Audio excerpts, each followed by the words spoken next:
तो hello everyone, आज हम सॉल्व करेंगे एक्सरसाइज 8.3 का क्वेश्चन नंबर 3। तो सबसे पहले हम क्वेश्चन रीड करते हैं कि हमें क्वेश्चन में क्या दिया है। So as you can see, हमें बोला गया है कि choose the correct option, justify your choice. तो ये एक क्वेश्चन है, पार्ट 1 सॉल्व कर रहे हैं अभी। 9 सेक square A minus 9 ten square ए। तो हमें ये सॉल्व करके बताना है कि इसकी वैल्यू क्या आएगी इन चार ऑप्शंस में से। ठीक है, सो ये 8.3 का क्वेश्चन है। तो हमें पता है कि 3 आइडेंटिटीज़ हैं हमारे पास इसको सॉल्व करने के लिए। तो मैंने पहले ही वो साइड में लिख दी है। ठीक है, अब 8.3 का कोई भी क्वेश्चन होगा ना, तो हमें इन 3 आइडेंटिटीज से सॉल्व करना है। और मैंने एक ट्रिक, रूल ऑफ थंब बताया था आपको कि हमेशा कोशिश करो कोई भी क्वेश्चन सॉल्व करने की, ऐसे आइडेंटिटीज़ वाले क्वेश्चन सॉल्व करने की, कि हम साइन कॉस में उनको कन्वर्ट करके देखें जो भी हमें क्वेश्चन में गिवन है। ठीक है, अगर साइन कॉस में कन्वर्ट नहीं होता है तो उसके अलावा कोई और दूसरा तरीका हो सकता है उस क्वेश्चन को सॉल्व करने का। तो ठीक है, अब हम देखते हैं। तो मैं देख पा रहा हूँ दो पार्ट है, 9 सेक square A minus 9 ten square ए। मैं देख पा रहा हूँ यहाँ पे कि 9 दोनों में ही कॉमन है। तो मैं 9 यहाँ से बाहर निकाल लूँगा। कॉमन लेना मतलब अंदर वाली टर्म से डिवाइड करना, अगर किसी को कन्फ्यूजन हो तो। ठीक है, तो यहाँ से मैंने अगर 9 बाहर निकाल लिया तो क्या बचा, सेक स्क्वायर ए। और यहाँ से बाहर निकालूंगा तो क्या बच जाएगा, टेन स्क्वायर ए। ठीक है, तो अब देखना, ये वाली चीज़ पे गौर करना।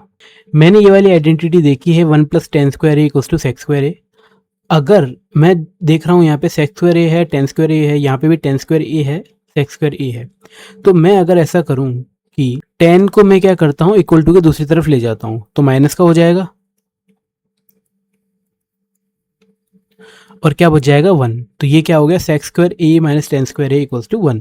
तो जो कि हमें यहाँ पे देखने को मिल रहा है, सेक square A minus ten square ए। तो सेक square A minus ten square ए की जगह मैं क्या लिख सकता हूँ, 1। तो ये फाइनली क्या हो जाएगा, 9। तो हमारा फाइनल आंसर क्या आ चुका है, 9, जो कि ऑप्शन बी। ठीक है, अब पार्ट 2 सॉल्व करते हैं। तो जैसे कि मैंने पहले ही बताया था कि अगर हमें कोई भी आइडेंटिटीज दिखती है तो ठीक है लगा दो, अगर नहीं दिखती है तो एज रूल ऑफ थंब सबको साइन कॉस में कन्वर्ट कर दो। ठीक है, तो मैं सबको साइन कॉस में कन्वर्ट कर देता हूँ। टेन थीटा हो जाएगा साइन अपन कॉस, सेक थीटा हो जाएगा 1 अपन कॉस, कॉट थीटा हो जाएगा कॉस अपन साइन, और कॉसेक हो जाएगा 1 अपन साइन। ठीक है, अब यहाँ पे मैं इसका एलसीएम ले लेता हूँ। देखो एलसीएम क्या आ जाएगा, कॉस थीटा। ठीक है, इसको सॉल्व करूँगा तो ऊपर आ जाएगा कॉस थीटा, यहाँ पे आ जाएगा साइन थीटा, और यहाँ पे क्या आ जाएगा, 1। दूसरा पार्ट सॉल्व करूँगा, यहाँ पे एलसीएम लूँगा, एलसीएम क्या आ जाएगा, साइन थीटा।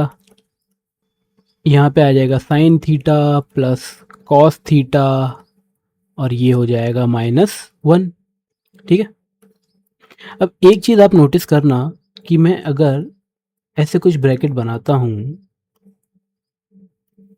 तो आपको देखने को मिलेगा, अगर मैं इसको ए बोलता हूँ sine theta plus cos theta, और इसको बी बोलता हूँ, और यहाँ पे भी sine theta plus cos theta है, तो अगर इसको ए बोलता हूँ और इसको बी बोलता हूँ तो मुझे एक प्रॉपर्टी याद आती है।